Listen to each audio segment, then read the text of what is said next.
Hey everyone, Sharon from the Physics Dudes here. Today we are going to be covering the basics of IB Physics lab writing. That is your fundamentals of data analysis. Now for this video, I will be using a set of proxy data that I received from a very generous donor, but a little background on this data. So this data was taken from an experiment where the student was increasing the length of the string on a pendulum and seeing what effect it would have on the amount of time it would take to complete a period. Now I will link this raw procedure along with this proxy data in the description. But essentially, if you read through this, what the student was doing was he was taking the time measurement for 10 full oscillations. That is what the numbers here are representing. These are all in seconds. Now the numbers here in this column are the IV, the pendulum length, and this is all measured in centimeters. So let's go give these dV and IV proper names. Once again, our dV is time for 10 oscillations.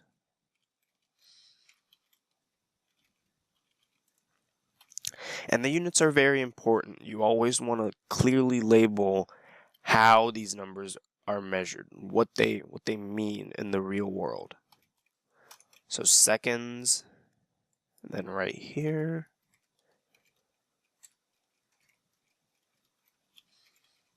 in centimeters. And then lastly, for our first iteration of our data table, we need to give the entire table a title, really. So for this data table, I'll just give a very simple title. Pendulum length, versus time for 10 oscillations. Now, because we do include our units in these cells right here, there is really no need to include them again right before the pendulum length, after the pendulum length or after the time for 10 oscillations like we did here. Alright, this about covers your first iteration of the data table. Before we proceed, just make sure that you have all of this complete, and we're going to get going.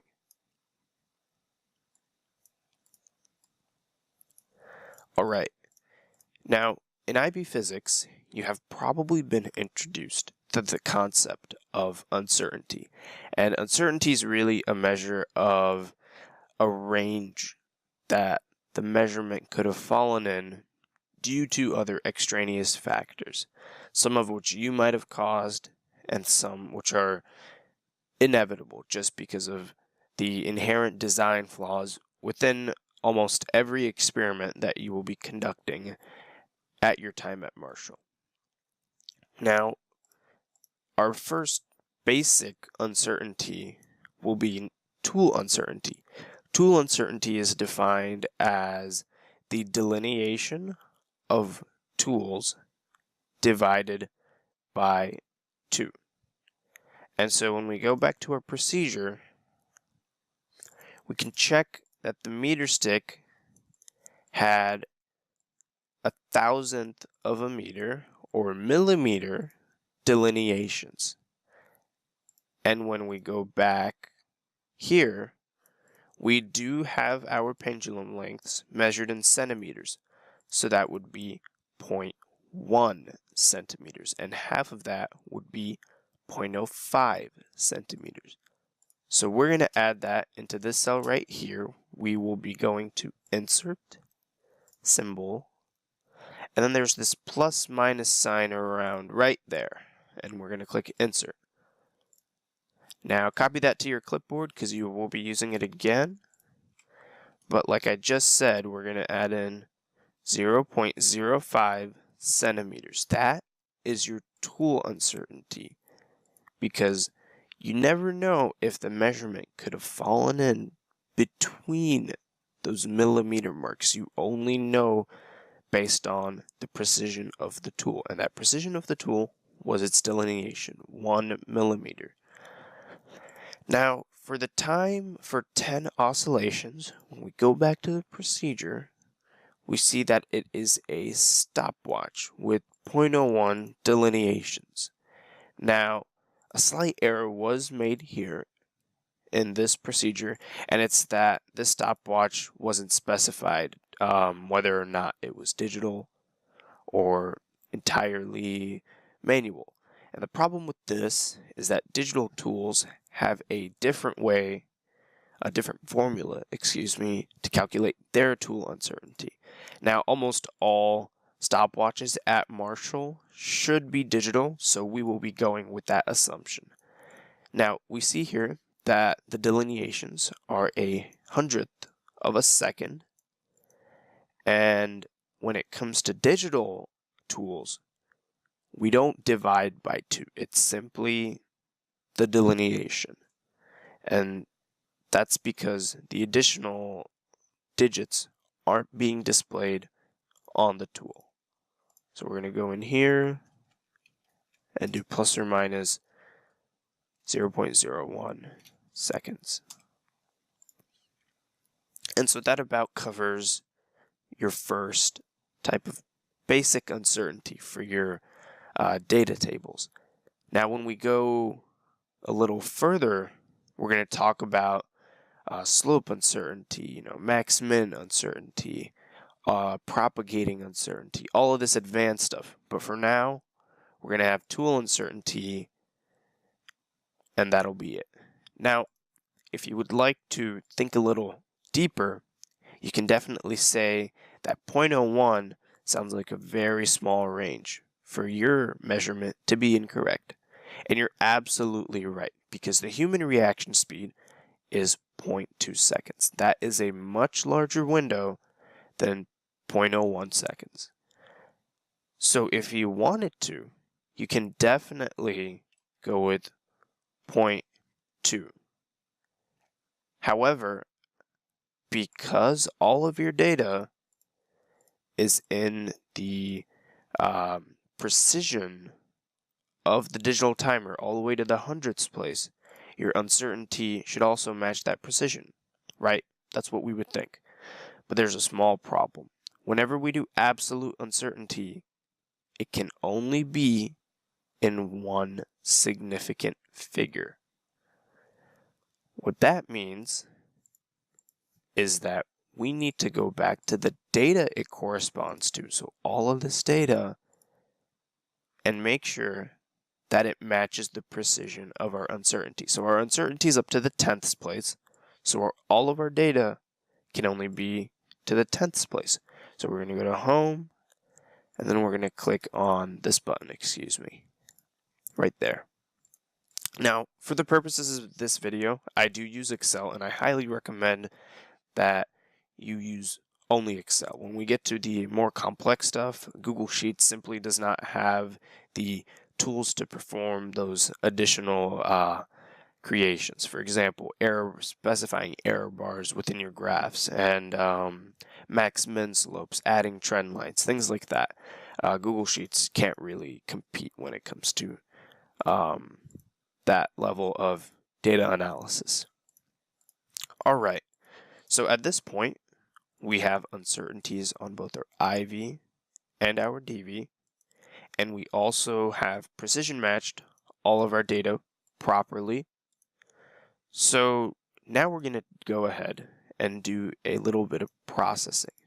So this was the time for 10 oscillations, and this data is fairly decent. We can see that as the pendulum string's length is increasing, that time is also increasing generally by a very steady, almost linear-like behavior.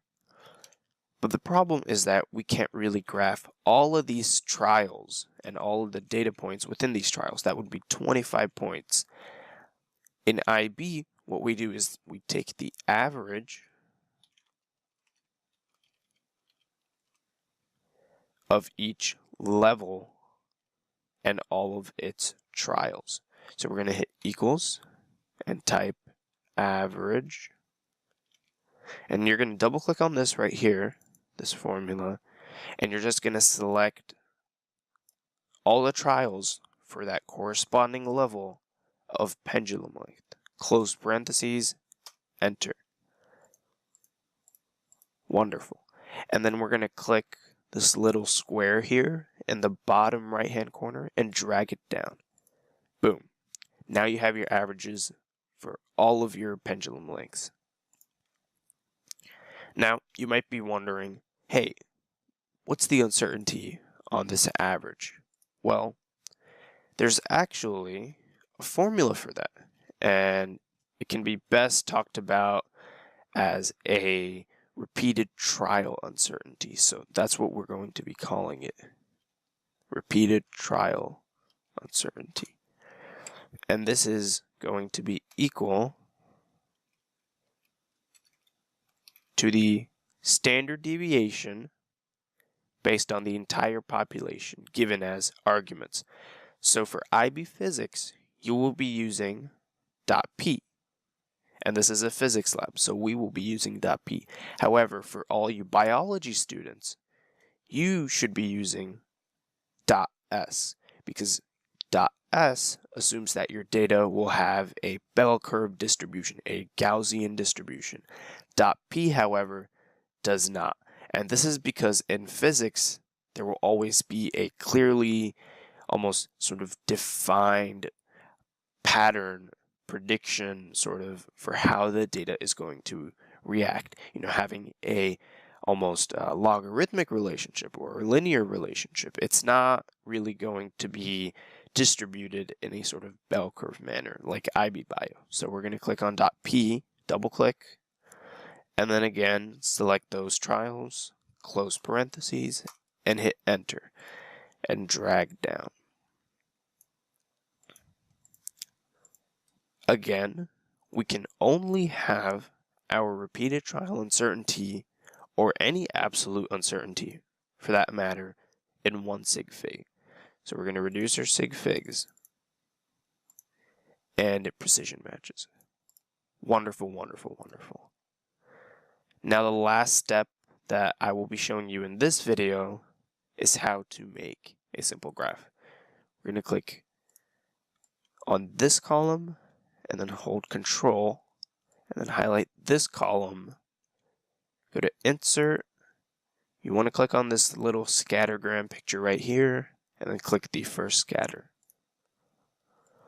For the purposes of IB Physics and even IB Bio, scattergrams are what you will be using most likely throughout all of your labs, unless your IB is more or less a category. For example, let's say the effect of maybe color, and that would lend itself toward more of a bar graph.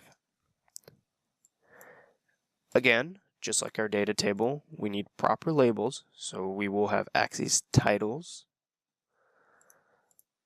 And let's start labeling. And you can essentially make these what your data table labels are. So this can be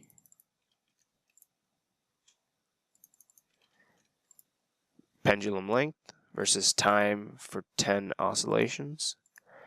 But this is the graph of the average times. So we're going to include that so that our graph's meaning can be interpreted in a more precise, detailed manner.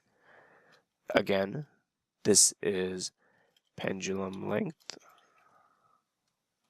in centimeters. Do not forget your units. Units are very important. Keep track of your units because you want to know what that data is talking about in the real world, what it really means. And then our y-axis will be time for 10 oscillations in seconds. Once again, this is the average times graph, so we will be writing the word average. Now you have a wonderful graph, and that about does it for today's episode on covering the basics of lab analyses. Tune in next week for additional coverage on error bars, slope uncertainty, max-minning trend lines, the meaning of your equations, and your R-squared values. Take care.